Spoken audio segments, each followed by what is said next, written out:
Detroit. I'm not worried, I'll follow the board. You pop my head open like a car. Pop his head open like a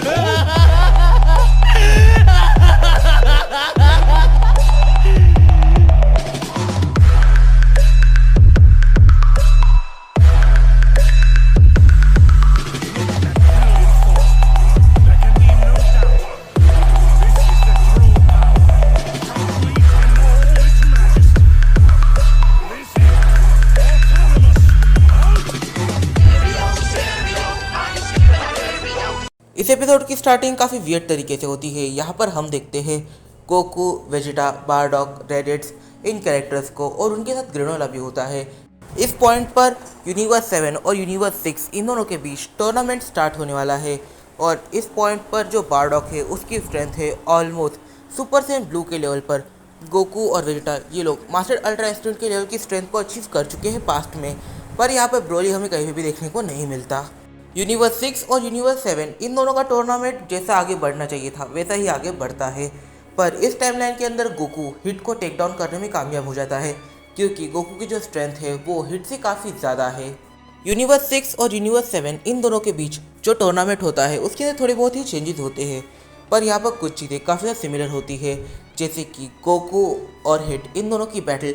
इस battle के अंदर Goku hit को take down करने में कामयाब होता है। फिर दूसरी बैटल जो हम जानते हैं वो है वेजिटा और काबा वर्सेस। इस बैटल के अंदर जो वेजिटा है वो काबा को सुपर सैयन में ट्रांसफॉर्म कैसे होते हैं वो सिखाता है। इस टूर्नामेंट में गोकू को ऐसा लगा था कि हिट उसे थोड़ी बहुत टक्कर दे पाएगा, पर हिट उसके सामने थोड़ा सा भी नहीं टिकता और यहाँ पर जो गोकू है उसे लगा था अगर हिट उसे टक्कर देने में कामयाब हो जाता है तब गोकू अपनी अल्ट्रा इंस्टिंक्ट को जगा सकता है, पर यहाँ पर हिट उसे टक्कर नहीं दे पाया और गोकू हिट को हरा देता है और उसकी अल्ट्रा इंस्टिंक्ट बाहर नहीं आती। और तभी वहाँ पर जो बीरस और चांपा है उन दोनों की मुलाकात होती है जेनो से। जेनो वहाँ पर अचानक से आ जाता है और फिर गोकू और जेनो ये दोनों वहाँ पर हाथ मिलाते हैं और इससे जेनो और गोकू इन दोनों की ही दोस्ती हो जाती है। इस पॉइंट पर बीरस और चांपा इन दोनों का ही चेहरा देखने लायक हो जाता है। फिर यूनिवर्स 7 और यूनिवर्स 6 इन दोनों के बीच जो टूर्नामेंट था वो टूर्नामेंट पूरी तरीके से ख़त्म हो जाता है क्योंकि उस टूर्नामेंट के अंदर यूनिवर्स 7 पूरी तरीके से जीत गया था।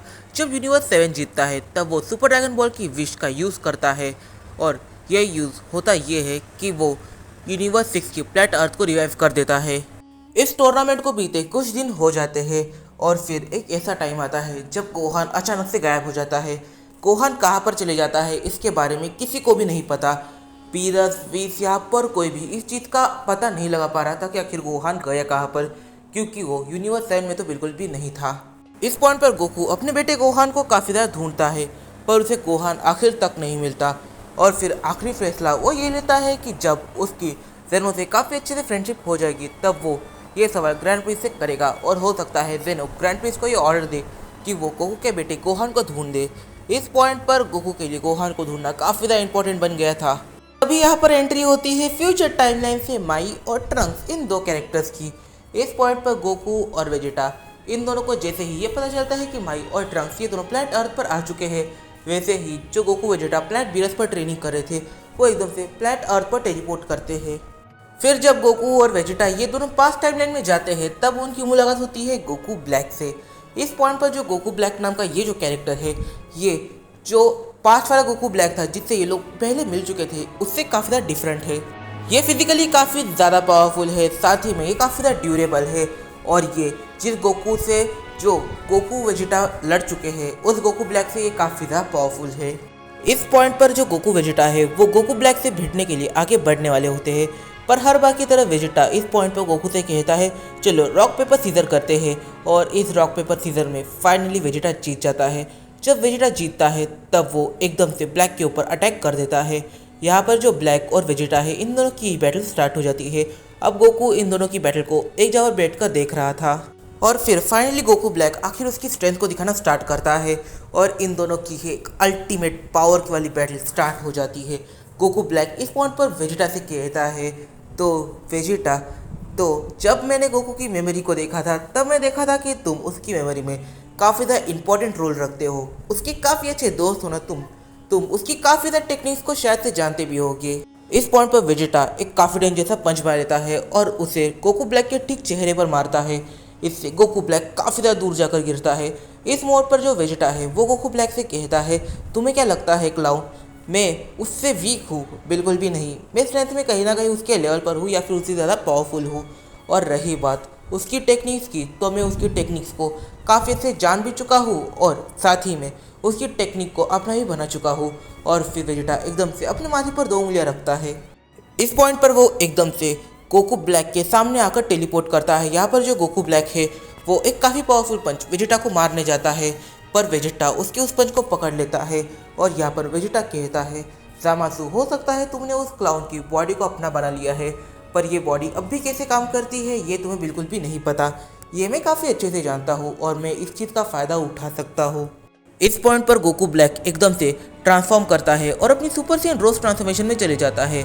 और यहाँ पर जो वेजिटा है वो एकदम से अपनी सुपर सैयन ब्लू गॉड में चले जाता है। इन दोनों के बीच एक पावर स्ट्रगल स्टार्ट हो जाता है। इस पॉइंट पर जो वेजिटा है वो कहता है, परफेक्ट, तुम्हें सैयन पावर्स के बारे में कुछ भी नहीं पता, पर हाँ मैं ये देखकर शॉक हो चुका हूँ कि आखिर तुम इतना पावरफुल बने कैसे। इस पॉइंट पर जो गोकू ब्लैक है वो वेजिटा से कहता है, वैसे हाँ तुम्हें देखकर मेरे दिमाग में भी काफ़ी सारे सवाल आ रहे हैं, जैसे कि आखिर मुझे लगा था कि तुम्हारी जो गॉड ट्रांसफॉर्मेशन है वो इतनी ज़्यादा पावरफुल नहीं होगी, पर ये हद से ज़्यादा कुछ पावरफुल है। आखिर तुमने भी काफ़ी ज़्यादा मेहनत करी है, तुम उतने भी वीक नहीं हो, पर फिर भी मैं तुम्हें टेक डाउन करने में कामयाब रहूँगा। इस पॉइंट पर इन दोनों की बैटल स्टार्ट थी, पर हाँ एक टाइम ऐसा आ जाता है जब गोकू ब्लैक वेजिटा को ऑलमोस्ट टेक डाउन कर देता है। और फिर एकदम से जो गोकू ब्लैक है वो अपनी रोज 3 ट्रांसफॉर्मेशन में चले जाता है। और इस ट्रांसफॉर्मेशन में उसके बाद जो है वो सुपर सैयन 3 की तरफ बड़े हो जाते हैं, पर इसका कलर पिंक होता है जैसे कि सुपर सैयन रोज का होता है, और ये दिखने में काफ़ी ज़्यादा डेडली लगता है। पर तभी कुछ काफ़ी ज़्यादा वियर्ड होता है। हम देखते हैं जो सुपर सैयन 3 गोकू ब्लैक था वो एकदम से रुक जाता है और वो अपने चेहरे की ओर देखने लग जाता है। इस टाइम पर उसका मास्क एकदम से टूट चुका है, उसे अपनी बॉडी में थोड़ा बहुत पेन हो रहा है। वो समझ नहीं पा रहा कि आखिर ये हुआ क्या। वो अपने सामने देखता है तो वहाँ पर वेजिटा है ही नहीं, पर हाँ वो अपने पीछे कुछ काफ़ी वियर्ड सेंस करता है। फिर हम देखते हैं अल्ट्रा इंस्टेंट गोकू को, जो ऐसे ही अपॉर्चुनिटी का वेट कर रहा था और ये अपॉर्चुनिटी उसे अब मिल चुकी है और अब गोकू बैटल करने वाला है गोकू ब्लैक से। तो इस वीडियो में काफ़ी सारे सवाल निकल के आते हैं। सबसे पहला सवाल तो यहाँ पर ये निकल के आता है, इस पॉइंट पर जो गोकू ब्लैक है क्या वो गोकू को डिफीट कर सकता है उसकी अल्ट्रा इंस्टेंट ट्रांसफॉर्मेशन के अंदर? तो हाँ यहाँ पर हम ये कह सकते हैं कि जो गोकू ब्लैक है वो काफ़ी ज़्यादा पावरफुल है, वो वेजिटा को डिफीट कर सकता है। पर गोकू के केस में चीज़ें काफ़ी ज़्यादा अलग हो जाती है। इस वीडियो में काफ़ी सारे सवाल क्या आते हैं, तो इन सारे लोग हम जानेंगे अपने आने वाले कुछ वीडियोस में। तब तक के लिए बाय बाय। अगर तुम्हें ये वीडियो गलती से भी पसंद आई है, मैं गलती से इसलिए कह रहा हूँ क्योंकि वीडियो थोड़ी बहुत शॉर्ट है, अगर ये वीडियो तुम्हें पसंद आई है तो जल्दी जाकर इस वीडियो को प्लीज़ एक लाइक कर देना अपना, और कमेंट करना बिल्कुल भी मत भूलना। अपने चैनल की रीच काफ़ी ज़्यादा डाउन जा चुकी है और इस पॉइंट पर वीडियो बनाने का वैसा मन नहीं करता जैसा पहले किया करता था, क्योंकि पहले आप काफ़ी सारे कमेंट वगैरह किया करते थे, पर आप कमेंट डाउन हो चुके हैं, रीच डाउन हो चुकी है, तो फिर प्लीज़ कमेंट करना बिल्कुल मत भूलिएगा। तो मिलते हैं अपने अगली वीडियो में।